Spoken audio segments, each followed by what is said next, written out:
دیگه مسلمان است. مسلمان ها یک وطن داره، آنجا که دین ماست آنجا وطن ماست. حالا یا برای ما شما مثلا چی کردن؟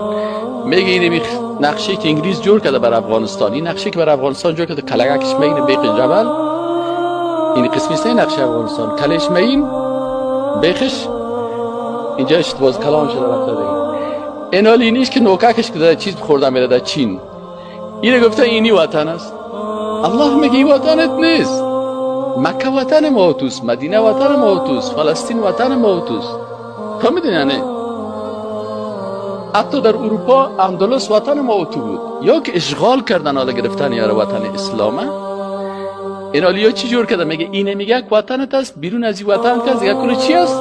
خارجی است. این حال وقتی که دیگرها خارجی شد میگه شما باید که خارجی ها نه، ما خارجی ها را دوست نداریم. با اساس گپ انگلیس خی پیغمبر هم از کجا شد؟ از مکه و مدینه شد، خارجی شد دیگه.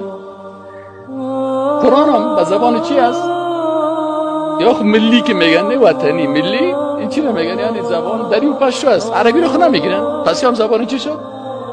صحابه هم خارجی شد، قرآن هم خارجی شد، سنت هم خارجی شد، کلدی شد.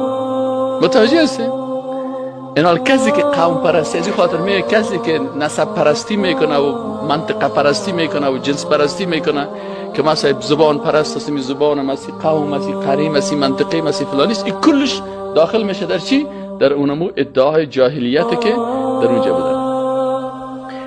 دیگه نکته خطرناکی است که این قوم پرستی که آل او رو به نام قوم پرستی رو آل جایگزین کردن. قوم پرستی یعنی زنده شدن. اگر میخواید دوباره زنده شوی تو باید چی باشی؟ قوم پرست باشی. یعنی پس به عصر جاهلیت قبل از اسلام بری، از دین و از اسلام از همه چیز دور شوی.